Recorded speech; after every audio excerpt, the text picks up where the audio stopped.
Hey listeners, thanks for dropping in. I'm Christy. And I'm Melissa, and this is Buried Motives, where we dig deep into the details of some of the most gruesome Dirtbag murderers.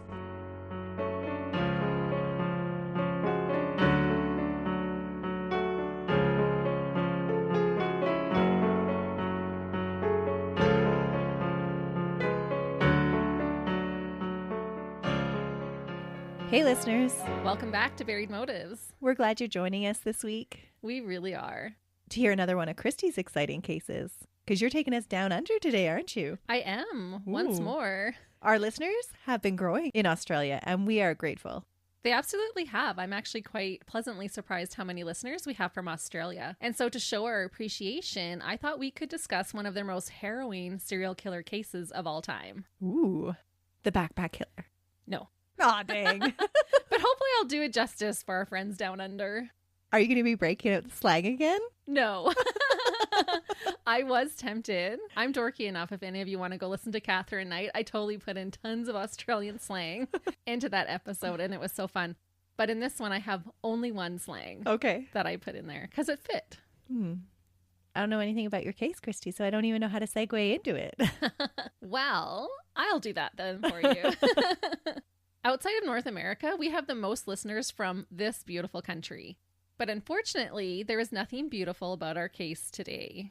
Is it a woman or a man? It's a man. Oh, yeah. You showed me a picture. Dang. Yeah, I just showed you his picture. Right before we started, I was like, here's the picture. I haven't told her anything about the case yet, but I always really like to see what the killer looks like. Oh, man. And that's why we post them on our social medias. I am with it today. It might be a long episode. Okay, I'm paying attention. All right. Today's Dirtbag gives us our first opportunity to talk about gerontophilia. Ooh, I don't know that one. It's basically the opposite of pedophilia.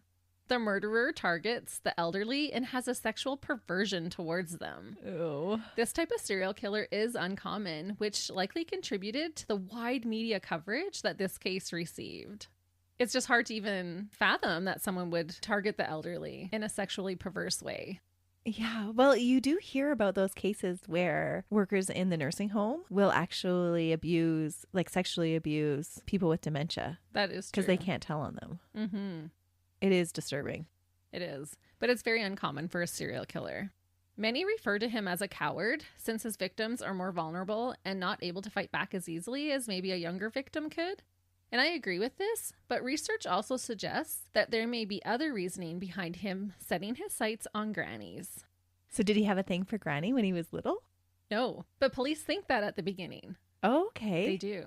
The victims' ages range from 60 to 93, earning this worm of a man the nickname the Granny Killer. That's just wrong. It is, and I would say most of his victims are in their 80s. Ugh. It's almost as disturbing as pedophilia.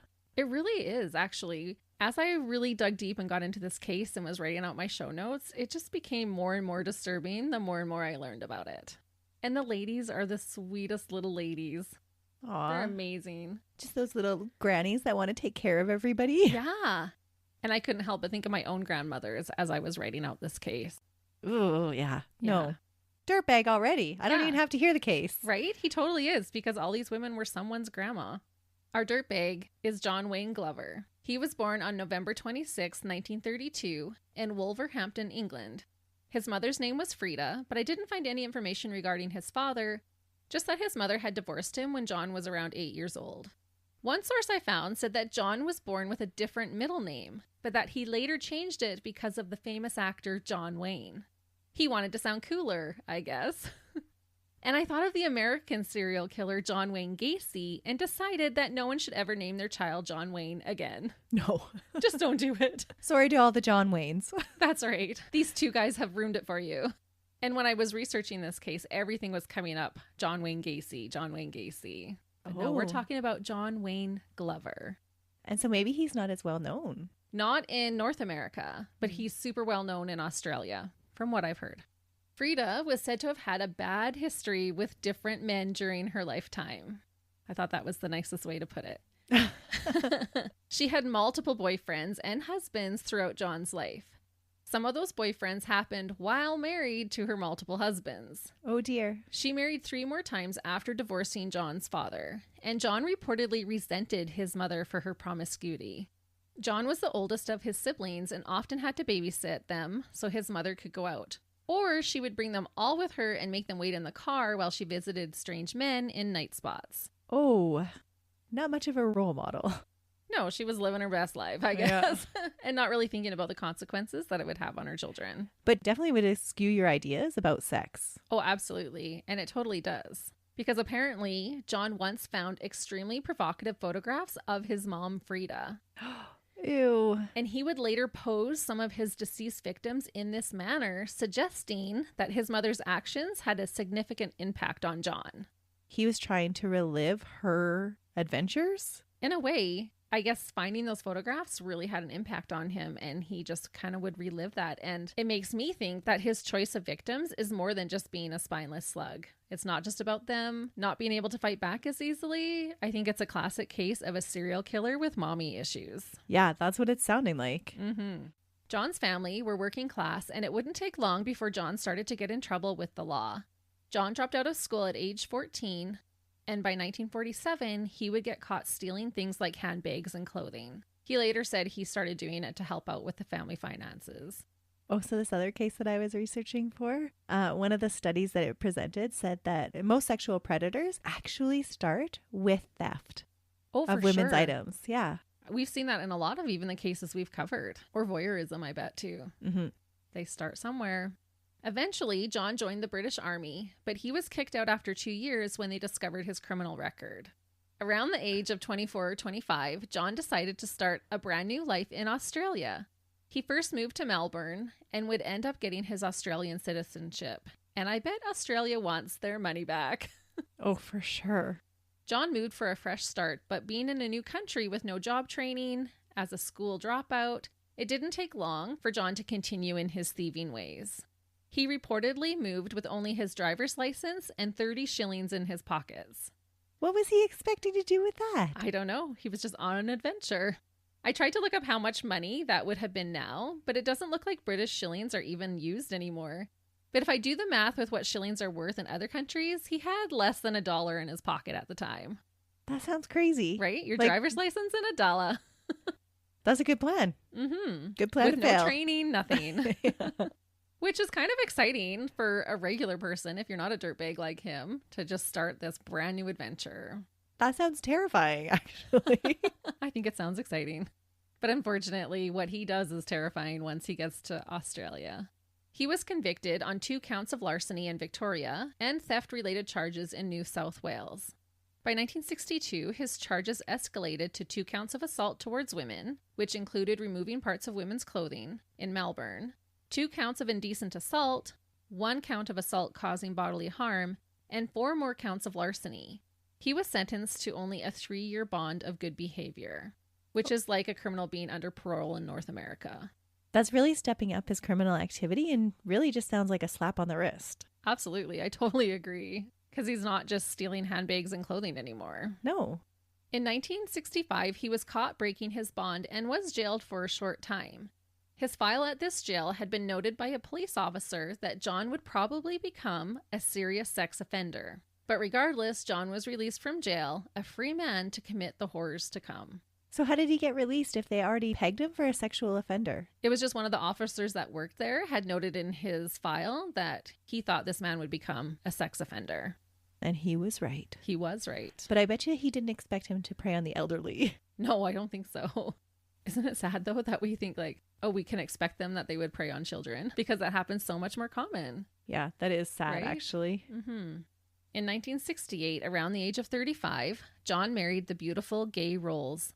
The next year, they moved to Sydney and started to live with Gay's parents, John and Essie Rolls, in Mossman, which is an affluent suburb on the lower North Shore region of Sydney. And I have to say the pictures of Mossman are amazing. It looks like such a nice place to live. You want to go there? John and Essie didn't get along. Living together likely didn't help either. Essie allegedly ridiculed John for coming from a lower-class family. However, like many other serial killers, John experienced a short-lived time in his life when things seemed to go well. Gay gave birth to 2 daughters, and again, like in other cases, I will leave out their names. Living with Gay's parents, it was easier for John to financially take care of their girls. Gay worked as a medical receptionist, and John worked for the 4 and 20 meat pie company selling meat pies. Like a door-to-door meat pie salesman? Yeah. And he also had different routes where they would regularly get his meat pies and stuff. Okay. Yeah. It sounded like he was good at his job, and he held down this job for a long time. Oh. It was his career. So was he charismatic? I wouldn't call him charismatic, but he was definitely described as friendly. Okay. The girls were able to attend boarding school, and John later said that they were able to receive, quote, everything that I should have had. And I wonder if his daughters had any idea of what a creep their dad would turn out to be. It just seems like such a double life. So he doesn't start any of this until after they're older. Yeah. So he's a late bloomer. Allegedly. Okay. Allegedly. His known murders all happen when he's in his 50s. Wow. So do they speculate, though, that more took place when he was younger? Absolutely. Okay. And we'll talk a little bit about those. But I just think it's so scary when from the outside looking in, everything appears to be normal. If you were John's neighbor and didn't know about his criminal record, you would see this hardworking family man with a wife, 2 kids, a steady job, who even volunteered at the Senior Citizens Society. Oh, creepy. Uh-huh. When we find out later, that is super creepy when we know what he's done. He was described as friendly and even trustworthy. And I also just wanted to note that his wife, Gay, allegedly didn't have any knowledge of his previous offenses. She didn't know of his criminal record. But really, he didn't have very much of one. No, but he did have all of those charges once he got into Australia and had been jailed. But in this case, I do believe that she didn't know anything about it. Again, this isn't social media time where you can plug them in and look them up. Right. So, and how would she even know to look for them? Do you do criminal background checks on everybody that you meet? No. So unless they're forthcoming, you're not going to know about it. Right. And in her eyes, he's proving himself. He's been a good husband. He's been a good father. He's taking care of them financially. He's out there probably mowing the lawn, waving to the neighbors. Yeah. It's just so creepy. It's not the world of backchecker.com, right? No. But now, after you listen to Buried Motives, that's what you do to all your neighbors. You've been married for 20 years? You still got to Google them. Because you just never know. Because that is what happens with Gay. They're married for over 20 years. Wow. John's mother, Frida, came to live in Australia in 1976. By the late 80s, things would begin to drastically deteriorate for John. It was reported that John's relationship with his mother-in-law, Essie, continued to go downhill. In 1988, Essie, John's mother-in-law, was moved to a nursing home, the same home where John would later be reported for molesting women. So he would go to visit her and then molest other patients while he was there. Did he have a thing for the mother-in-law? No, he had much disdain for her. But was it because he secretly loved her? No, I and don't wanted think so. her? No? No, that's a good story, but no. But he would continue to go visit her and molest these other patients until Essie passed away in January of 1989. Makes you wonder, did she have a sixth sense about him? Because at this time, he's been married to her daughter for 20 years and sounds like he's provided for her well enough. But they've always been living with them too. Oh, yeah, right? That's right. Yeah, they're living in their home. Well, he reportedly said that she looked down on him from not being well off because they're in a pretty prestigious area of the city. But maybe she did. Maybe she just never got over her mama's intuition over him. Yeah, maybe. That's a long time to live with your in-laws. It is. 20 years? Must have been a really nice house. Probably. And he probably helped take care of things. And as the parents were ailing, it probably just seemed to work. That makes sense for a lot of families, actually. It does. And he wasn't just sitting on the couch and freeloading off of them. No, he had a job. Yeah. Given their girls a really good life, sent them off to boarding school. There was no red flags at this point. I don't know. I'm still having a hard time wrapping my head around. If you've got a good job, why don't you get your own house and support your own family and not live with your in-laws? Right?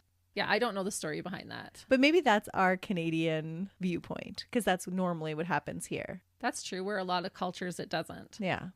In 1989, John's mother died of breast cancer. So this is the same year that Essie dies. John was also diagnosed with male breast cancer later that same year. John viewed this as a feminine disease, which added to his negative feelings towards women. He was able to receive a mastectomy and survive the breast cancer. However, soon afterwards, he was also diagnosed with a prostate condition that rendered him impotent. Oh dear. 1989 was not a good year for John. 1989 is also the year that his known killings started.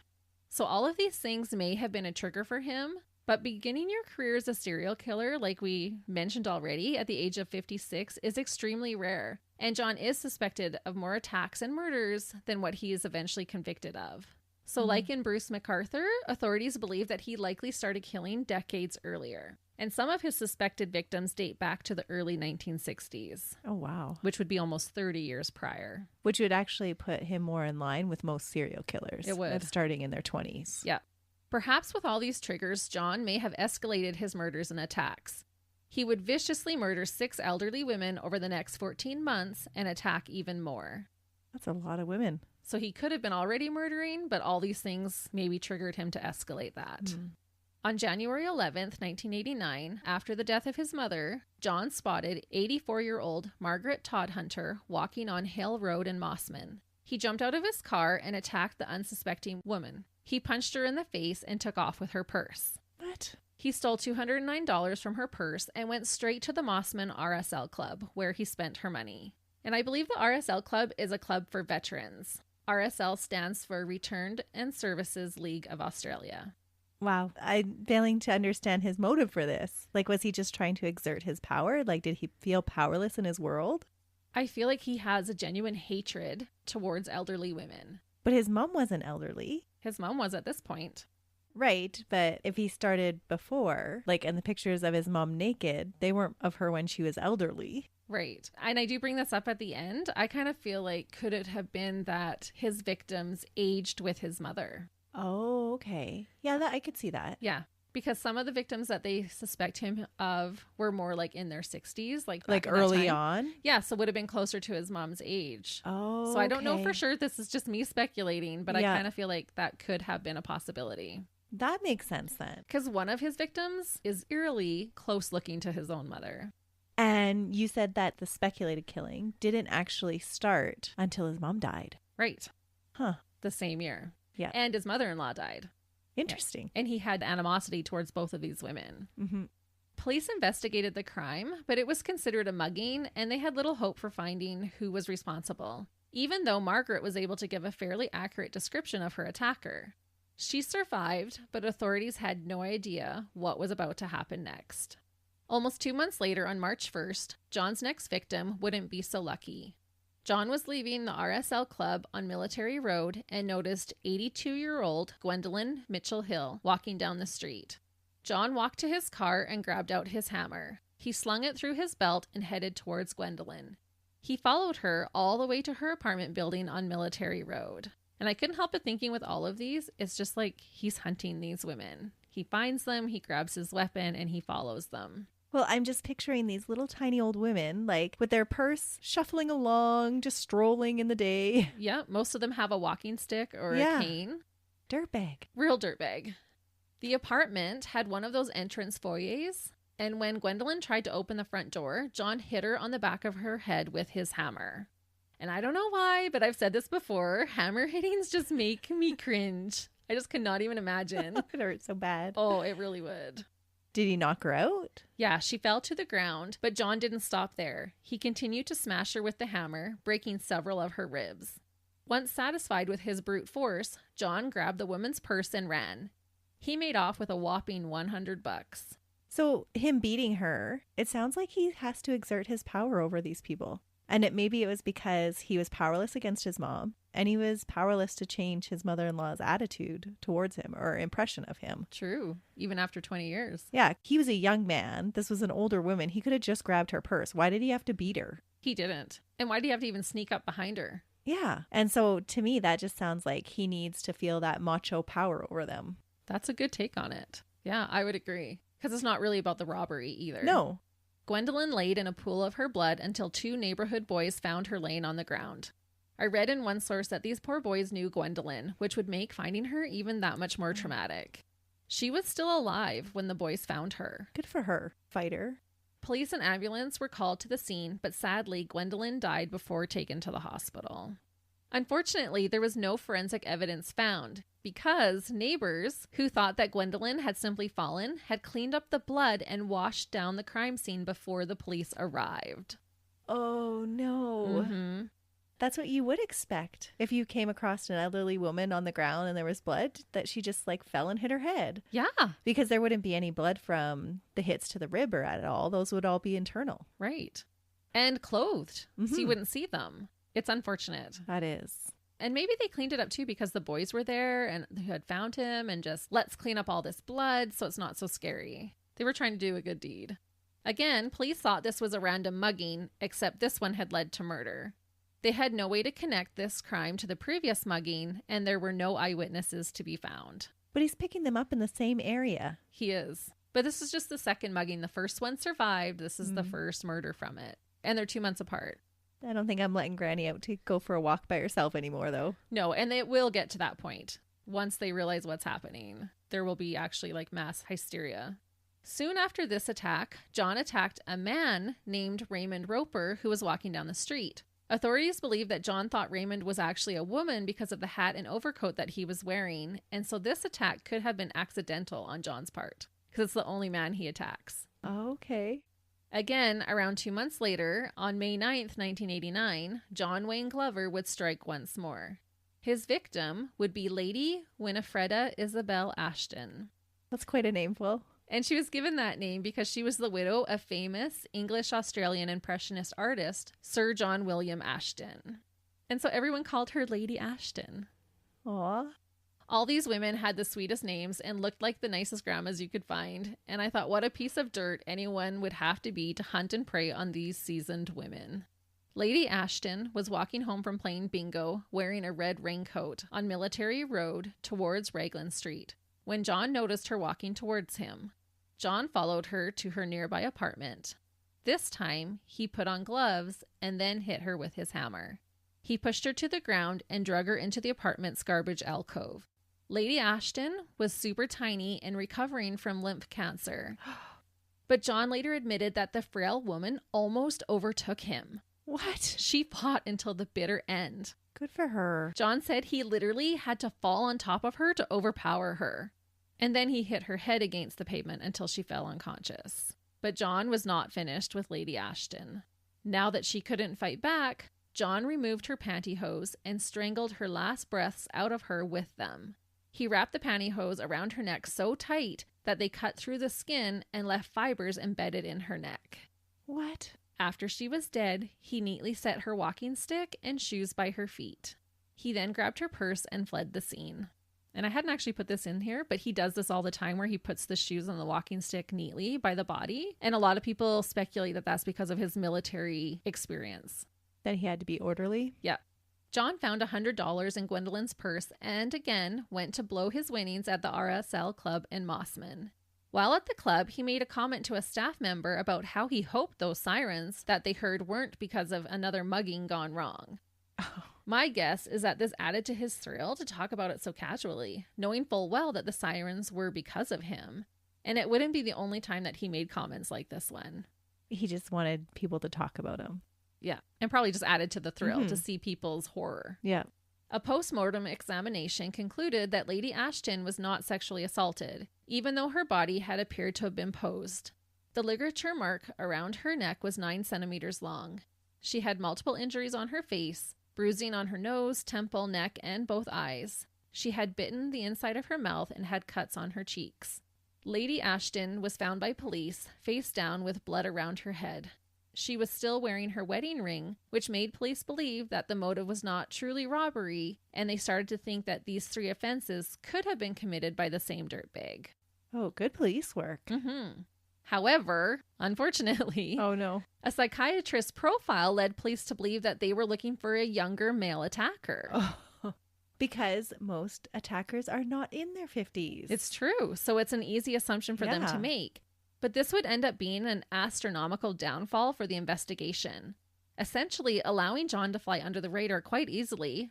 No one was looking for a middle-aged, graying-haired man. But you can see how that assumption would be made. Oh, yeah, because 9.9 times out of 10, it is a young male attacker. And Australia had never seen someone go after elderly women before.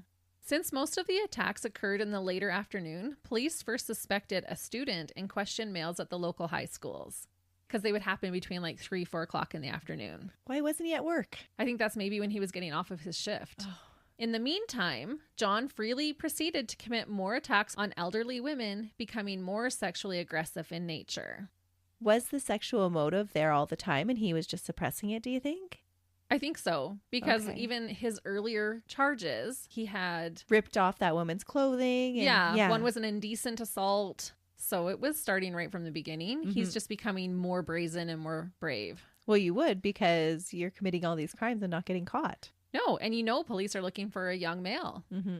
They're out questioning high school students because most men are at work at that time. That's right. On June 6, John entered the Wesley Gardens retirement home in Belrose and molested a 77-year-old woman named Marjorie Mosley. She told staff that a gray-haired man had put his hand under her nightgown, but she did not remember what he looked like. But then now they know he's gray-haired. Right. But they probably don't make this connection. They don't. These attacks that happen in the nursing homes or retirement homes, they do not connect for a long time to the murders and muggings that are happening. Yeah.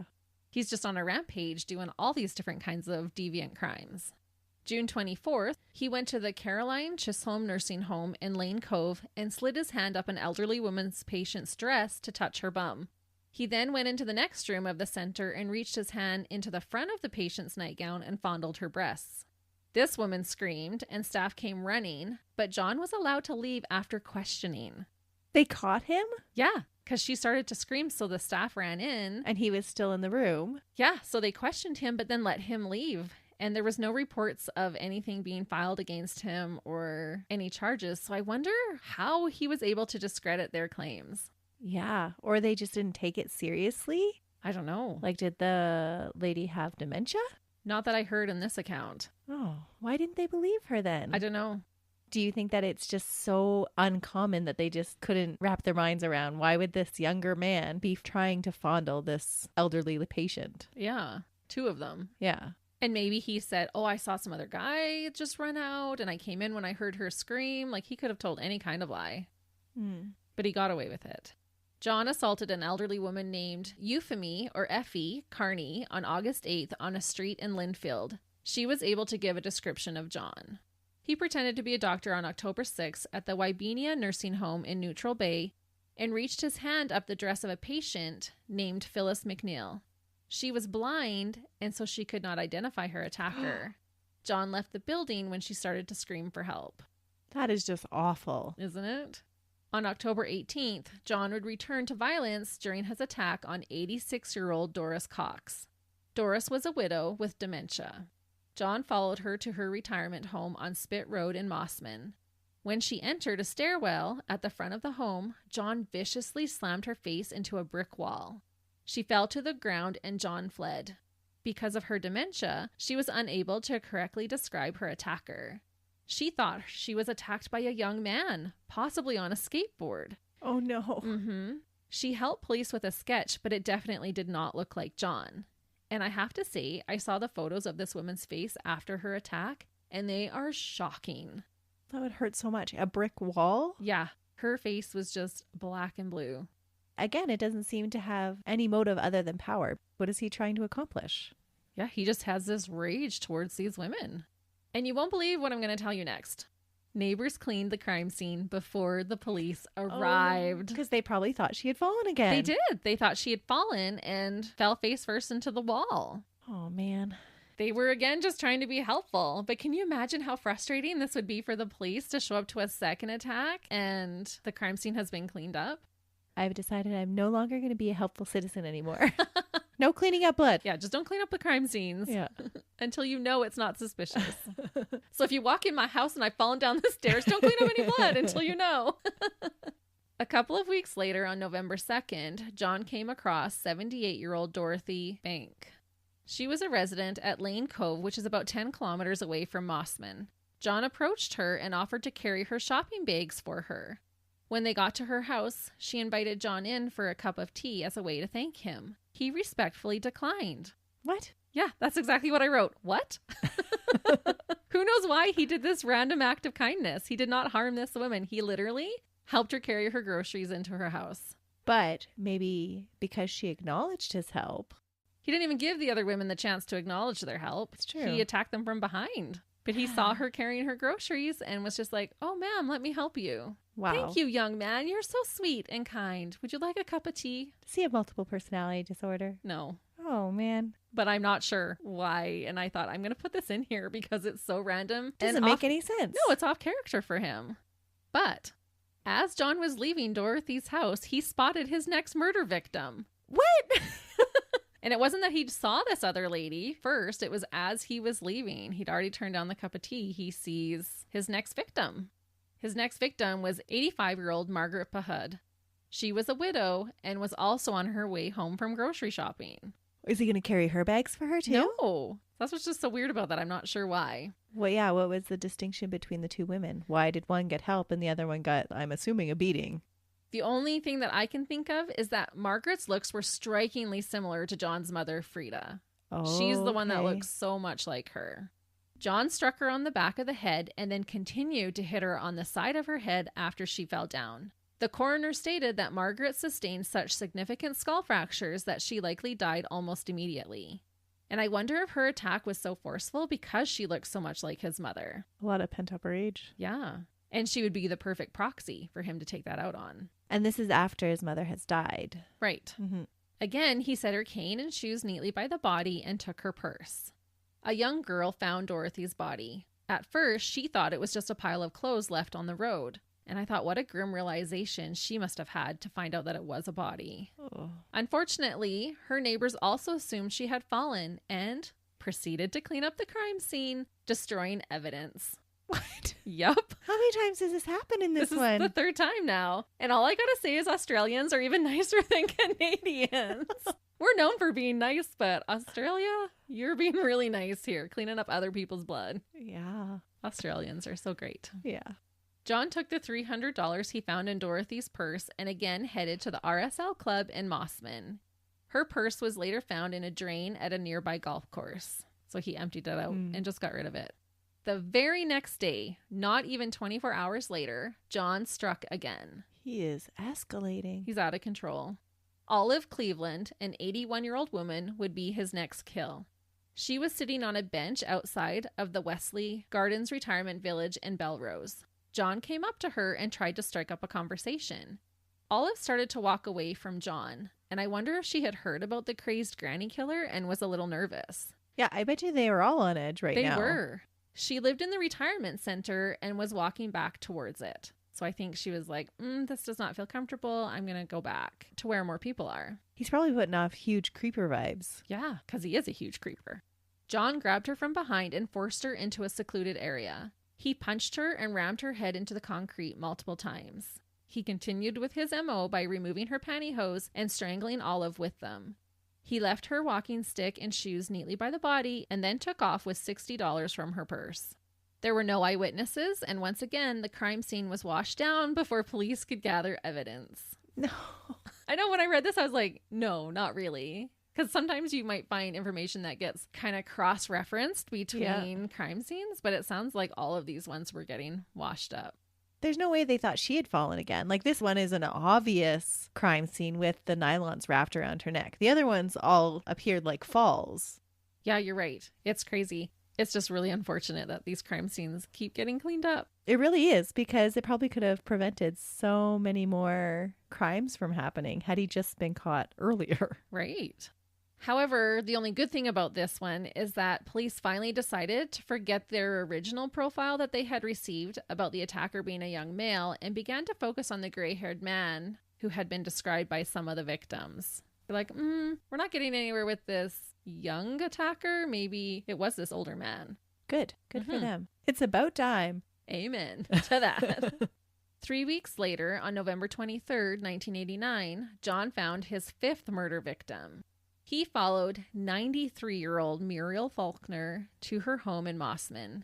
She had been out shopping and he spotted her from across the road where he was sitting inside of a hotel.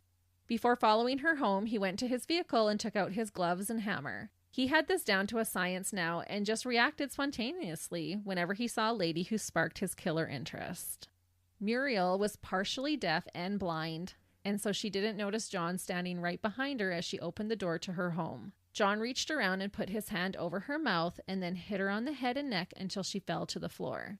Once on the ground, while he attempted to remove her pantyhose, this 93-year-old queen regained consciousness and started to cry out for help. Sadly, John hit her again with the hammer to silence her, and then proceeded to strangle her to death with her stockings. He set her shoes neatly by her body and then searched the house for money. He left with $100. The next day, a neighbor used a spare key to enter Muriel's house to check on her. This time, the neighbor realized that this was a crime scene and not a bad fall. Good job. Good job, neighbor. Instead of cleaning the scene, they called the police. And because of this, police were able to finally collect some forensic evidence. One of the things being a bloody shoe print left by the body. A neighbor reported that they had seen a middle-aged, portly man with gray hair nearby. The shoe print suggested that the killer was that of an older man, not a young man like they had originally suspected. Because he was wearing his old man shoes. Yep. They could tell that it was an older man brand. It's not something a younger kid would be walking around in. You know, the orthotics ones. Right. But you can easily tell, like, it's true by brands and makes of shoes. And they were like, yeah, no high school kid is wearing these shoes around. Not willingly, anyways. John took a break for Christmas. Oh, well, because his family would be around more, right? Yeah. I have been wondering, where is his wife in all this? He even sometimes comes home and they talk about these murders and these attacks that are happening. Oh, how horrific for her. Yeah, she has no idea. And he's not out late at night. Like, he's doing this. He's on his way home from work, like 3-4 o'clock. So if he gets home at 5, he's still home before dinner. That's crazy. So like I said, John did take a break for Christmas, but was back at it on January 11th of 1990. And it just sickens me to actually think of him stopping to celebrate a religious holiday with his family during his killing spree. So back at it, John went to the Greenwich Hospital in River Road, Greenwich, selling pies. It was part of his sales route.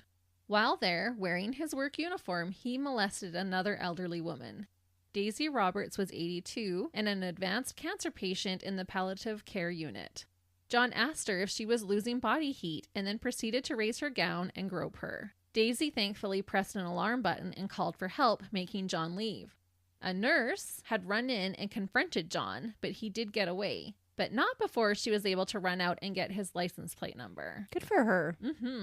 Staff at the hospital were able to identify the attacker as John Wayne Glover since he regularly sold his pies there. So I feel like he was getting a little overly confident to start mixing his attacks now with work. Yeah. But maybe he was anxious because he was getting back to work after the holidays and didn't want to wait till after shift maybe. Police arranged with John to come to the station the next day so that they could speak to him. When he didn't show up for the meeting, the police called his house. His wife, Gay, answered the phone and told them that John couldn't come to the phone because he had just tried to kill himself and was recovering at the Royal North Shore Hospital. Oh, so he thought he was caught. He did. John had consumed a bottle of scotch and I believe had taken some pills. He then got into a hot bath. Police found a note written by John that said, quote, "No more grannies." It also said that Essie, his mother-in-law, started it. When questioned, John said it was about his mother-in-law, but this made police more suspicious of John. Yeah, that would send up some red flags. Right, because he's been coined the granny killer already by this point. Yeah. John wouldn't allow the police to interview him when they came to the hospital, but he did allow them to take his photo, which they then used to have his victims identify him. Well, because he's probably feeling overconfident, still thinking that they were looking for some younger guy. Yeah, he doesn't know at this point that they're starting to set their sights on him. And he's thinking they're looking at him for the molestation, not for the murders. Police, however, didn't have enough evidence to arrest him, so they kept him under close surveillance instead. At this point, the molestations are not connected to the murders, but police were viewing John as a strong suspect. It's about time. Police were combing the nearby nursing homes, asking questions and trying to gather evidence.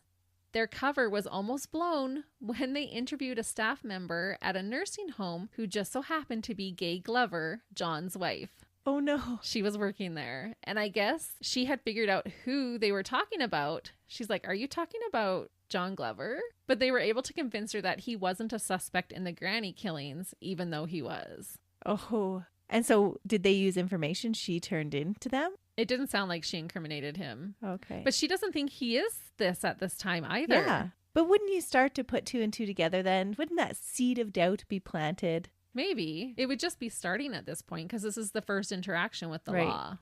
but just how ironic. Those poor policemen, when she answers the phone, them not knowing that it's his wife Yeah. they're talking to, because they're trying not to alert him of their investigation. By this time, the task force to catch Mossman's deranged killer had grown to around 70 members. So it was a big task force. That's a huge task force. It is. Gay had no idea what her husband had been doing, and they even talked about the murders, with John expressing how much he hoped that the granny killer would get caught. When police finally interviewed John, he denied the molestations. They decided not to question him about the murders yet so that he wouldn't be suspicious and they could follow him more easily. And this next part is crazy to me, that this is what happened. John was being watched as he pulled out of his twin garage in his blue station wagon on March 19th, 1990. His behavior was odd in comparison to what the officers had previously observed. They had been tailing him for about 6 weeks at this point.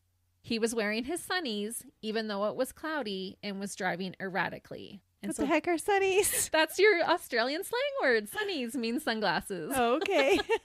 Like I said, it's the only one that I put in the case. If you want to hear more, go listen to Catherine Knight. I was thinking like he's wearing his Sunday best. No, his sunnies.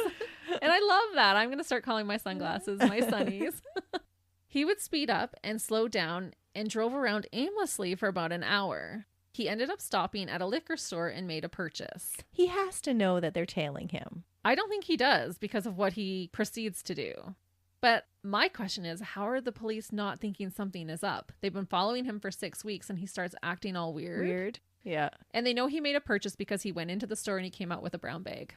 Finally, he parked and got out of his car on Medusa Street. He carried a black leather attaché case with him. He combed his hair, adjusted his tie, and knocked on the residence. Police watched as 60-year-old Joan Sinclair let John into her home at Beauty Point around 10:26 a.m. By 1 o'clock in the afternoon, police could no longer detect any movement in the home or see John inside the house. At 3:30 p.m., a lady showed up to the residence with 2 school-aged boys. She knocked on the door, but no one answered. She finally took the kids to a neighbor's house and left the boys there. Police later learned that these 2 boys were Joan's grandsons, and she was supposed to watch them after school. Yeah. The neighbor later came to the house to see if Joan would answer, but she didn't. Okay, why are the police not, like, they're tailing this guy? First of all, why would they even let him enter the house without them creeping up to the windows and finding out what's going on? That's the million-dollar question, Melissa. And that's why I said this will blow your mind. It is so frustrating what happens. They just sit and watch from the street as he kills another person. Yeah. Without interfering at all. What did they think he was doing? I don't know. He comes in at 10:26. 1 o'clock, they can no longer see any movement in the house. The kids come at 3:30. She doesn't answer the door. And at that time, you're going in. Yeah, but no, they didn't. What? I know, it was so bizarre to me as well. The neighbor came back a second time and left a note informing Joan that the boys were at her house with her. Police were becoming more concerned and were finally given permission by the task force commander to enter Joan's house around 6 o'clock p.m. on the basis of checking on barking dogs as their reason. So they technically didn't have a reason to enter the premises. And this had been a total of 7.5 hours after John had initially entered the home. And they had never seen him exit. No. Oh, super suspicious. Yeah. I mean, not to knock Australia's police, but come on, 7.5 hours. But if you can't enter without a reason for entering, then how do you justify that? Unless Right. you're going to blow open your case of like, this is the guy we're trailing for the granny killer. True. But could you not do a wellness check? Oh, you'd think so. So finally, dogs started to bark, and that's what they used as their excuse to go up. 2 officers knocked on the door, but no one answered. They went around to the back of the door and peeked through the glass. They saw a hammer lying on the floor covered in dried blood. The blood had time to dry as police sat watching the house. That's crazy. It is. 4 officers entered the home and found Joan's lifeless body. Her head had been beaten and was wrapped up in towels that were now soaked in blood. He wrapped her head up in towels. Mm-hmm. That's interesting because he's never tried to take care of them afterwards. We find out later that he had a relationship with this woman. Oh, okay. Yeah, this is the only one that he knew personally. So did he save her for his last victim then? Possibly. Her clothing from the waist down had been removed and her pantyhose were found around her neck. Her genitals showed injury, but John would later deny raping her. John was found unconscious from another suicide attempt. He drank a bottle of Vat 69, which is a blended Scotch whiskey, took a bunch of Valium, slit his left wrist, and then got into a filled tub to wait for death. John survived this suicide attempt and later told police that he had a relationship with Joan Sinclair and admitted to murdering her. The hunt for the granny killer was finally over. They had been looking for John for over a year, and the task force to find him had just continuously grown in numbers. It may seem like the police could have solved the case earlier, some mistakes were made, but they really did put in some due diligence. They had set up hotlines, street patrols, and surveillances across the areas of attacks. They went door to door questioning people and had close to 600 suspects throughout the investigation. They even placed a reward that kept increasing until it went from $20,000 to a whopping $250,000. Wow. For leads that could help make an arrest. Communities joined in and had set up services for older women to use while going to and from their homes so that they wouldn't have to venture out alone. So there was, like I said, mass hysteria at that time. About the investigation, one officer later said, quote, "I've had nearly 30 years on the job, and I think the worst month of my police experience was November 1989. You get so frustrated with yourself and those around you when you can't get a result, and that's very stressful. You'd go home and you're on tenterhooks all night. I wasn't eating or sleeping, and this cowardly killer kept murdering frail old ladies." That would be hard. It would. And this case definitely had taken Australia by storm and was one of the biggest investigations ever to take place at that time. John's trial started on March 28, 1990. He pled not guilty to his crimes on the grounds of diminished responsibility. John claimed that he was in a trance when he murdered each of the 6 women. Yeah, right. Exactly. He later admitted that he had nothing to lose by trying to plead insanity. Nobody ever does. His defense pushed for a manslaughter charge. Psychiatrist Robert Strum suggested that John's disorder was due to his relationship with his promiscuous mother. The defense stated that John had built up hostility towards his mother and then again towards his mother-in-law. His mother-in-law apparently triggered him, and he had to take out his frustration on others.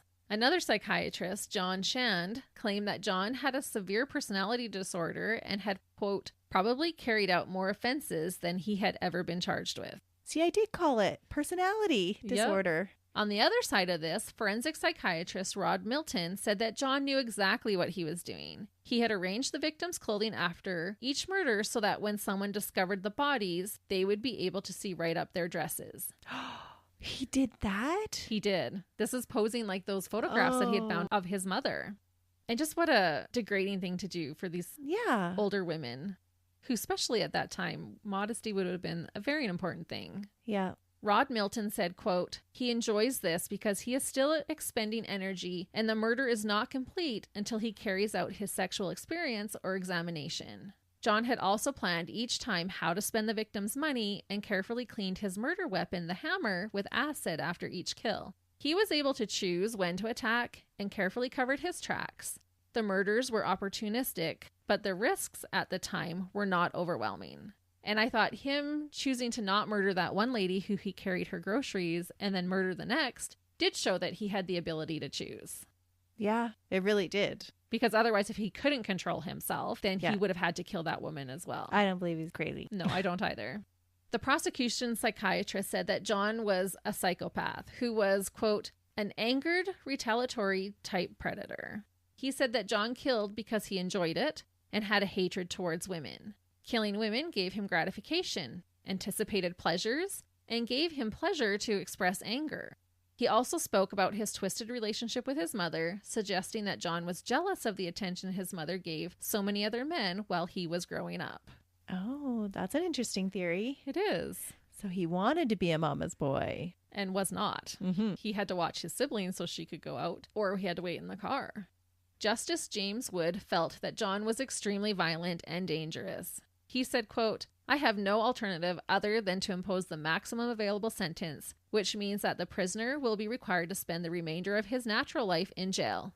It is inappropriate to impose any minimum term to be served before release on parole. Having regard to those life sentences, this is not a case where the prisoner may ever be released pursuant to any order of this court. He is never to be released." So he was never eligible for parole? No. On November 29th, after the jury deliberated for just under 3 hours, John was found guilty of all 6 murders, and he was given a life sentence in the Darlinghurst Supreme Court for each of his victims. So Gwendolyn Mitchell Hill, Lady Ashton, Margaret Pahud, Olive Cleveland, Muriel Faulkner, and Joan Sinclair. And so many others. Yeah, and many others. John was sent to the Lithgow Correctional Centre in Lithgow, New South Wales, to be held in a maximum security cell. It was reported that John never showed any remorse for his actions and admitted to just going back to his regular life after each murder. His poor family. Yeah, he was just so nonchalant about it. In 2004, John received treatment for cancer while incarcerated. In May of 2005, John was put on suicide watch when he told prison staff, quote, "I've had enough. I want to kill myself." He was examined by mental health professionals and was monitored on a closed-circuit television. On September 10th, 2005, John would end his own life. He was pronounced dead at 1:25 p.m. at the age of 72. He had hung himself inside his cell by tying a makeshift noose around a shower fitting. He was depressed and hadn't left his cell in 30 days and had withered away to 59 kilograms, which is about 130 pounds, prior to his death. But we don't feel sorry for him. Nope. John never did admit to the plethora of other crimes that he was accused of. There isn't time to go through all of them, but it seems likely that he committed many more crimes than just the 6 murder victims from Australia's North Shore. However, just days before he took his own life, John made a sketch of a park and pointed out 2 pine trees in the image. In the middle of the right pine tree, the number 9 could be seen between the leaves and branches. It is believed that the 9 represents either the total number of murders that John committed or the number of unsolved murders he committed. And I thought, what a dirtbag to purposefully leave everyone guessing. If you're going to kill yourself, why not just come clean? Yeah. My guess is that the 9 is for the unsolved cases. Police seem to have good reason to believe he murdered 7 more women from unsolved cases. We talked about this just really briefly, but my question is, if he started to murder decades earlier and the victims represented his disdain towards his mother, wouldn't their ages increase alongside his mother's age? Mm-hmm. So many of his victims should have been younger. I'm still trying to wrap my head around those mommy issues. I know. Once dead, no one from John's family came to claim his body. No, he had done enough damage already to that family. Yep, they're like, we don't want him. After more than 20 years of marriage, Gay had gone to New Zealand with their daughters. She never went to see him in jail and said he was better off dead. It didn't sound like his daughters had any contact with him either. And one journalist had said that was the only time she saw him show any kind of emotion, was when talking about his daughters. So his family didn't claim him. But, however, an anonymous woman from Sydney did claim his body and paid for his funeral. What? Why? I don't know. Who was she? We have no idea. I have right here. We have no idea who she is or why on earth she would do this. No idea. But some anonymous woman from Sydney came in and took his body, paid for a funeral. She said she didn't want him to have a pauper's funeral. Huh. So I don't know if that's Who is that woman? I don't know. Is it like in last week's case where David Shearing, had a lover and a wife and got married? But it didn't sound like he had any correspondence with somebody else. So I'm not sure if this was just some crazy lady infatuated with him, if it was a family member who didn't want anyone else to know that they were doing it. I don't know. Or somebody truly sadistic that took his body and mutilated it. Maybe. Fed it to the fish. Yeah. But regardless, it doesn't seem like he deserved that. No, that is bizarre. Yeah. He didn't have any women that came to visit him. Not that was reported. Huh. No, he hadn't even left his cell in the last 30 days of his life. That sounds crazy. Yeah. John Wayne Glover was the first killer of his kind in Australia and has since been used as case studies for law enforcement around the world. So that they don't get pigeonholed into one suspect type? Right. While being interviewed by journalists in prison, John was asked what it was that pushed him or compelled him to bash little old ladies on the head with a hammer. He responded by saying, quote, "Well, that's what I can't work out. That's the part that everyone's trying to work out. Maybe you can help me. Half of me is white and half of me is black. Half of me is good and half of me is bad. But I can't understand the gray matter in the middle." That's self-reflective, I guess. It's not. That's a jerk thing to say. I don't know. You tell me. I'm good and I'm bad. What's the gray in the middle? Well, and maybe I'm feeling this way too because as I read through the interview, he's just got smart aleck comments all the time. And he's laughing sometimes during the interview and just such a dirtbag. Oh. Yeah, no remorse at all. And that is the horrible case of Australia's sick and disgusting spineless goop of a man, the granny killer who showed zero remorse for his crimes and was basically a waste of walking skin, John Wayne Glover. Gross. He is a dirtbag. He is a dirtbag. Well, that was an interesting case, Christy. And now I feel like I have to go hug my granny. I know. I wish I still had grannies to hug. And they're not allowed to walk by themselves. No. And I was going to say at nighttime, but it's not even at nighttime that he attacked them. No, it was in the middle of the afternoon. So bad. It did make me think of my grandma who most recently passed away, because she would go downtown by herself and she was taking the bus and the transits and going all over these places and all by herself. Just makes them more of a dirtbag. Anytime you're attacking someone who can't fight back. Yeah, they were so vulnerable. Yeah. Well, that was a truly disturbing case that you brought us, Christy. Yeah, sorry about that. And Australian listeners, hopefully I did it okay. And she pronounced everything right. I know that I didn't. I'm sure that I didn't, but I did try my best. And we really appreciate you listening, but we appreciate all of our listeners everywhere. Absolutely. And we hope you'll check us out next week too. Until then, see ya. Bye.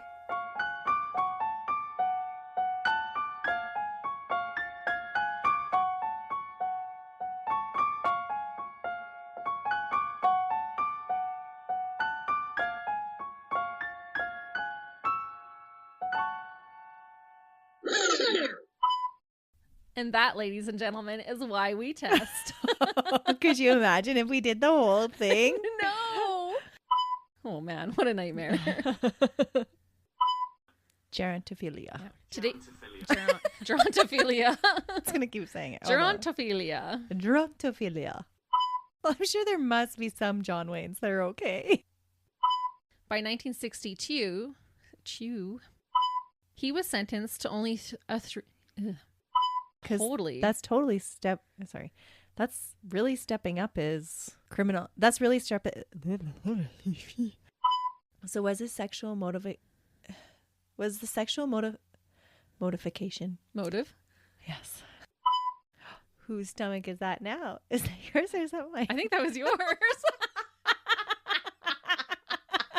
Your stomach has now learned to throw its voice. If it quacks like a duck. Like, I can handle a hamburger. Sometimes I feel like, are we giving tips to murderers out there? Here, like this. This is how we talk. Did that just move on its own? Yes. I'm hoping it's because I turned my head, but we'll go with that. But it was like behind me. I know. People are living in Christy's house under the stairs. Yep. I got spooky wookies at my house. The ghosties.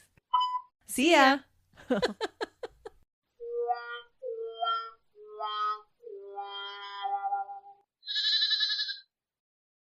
Another Sound Off Media Company podcast.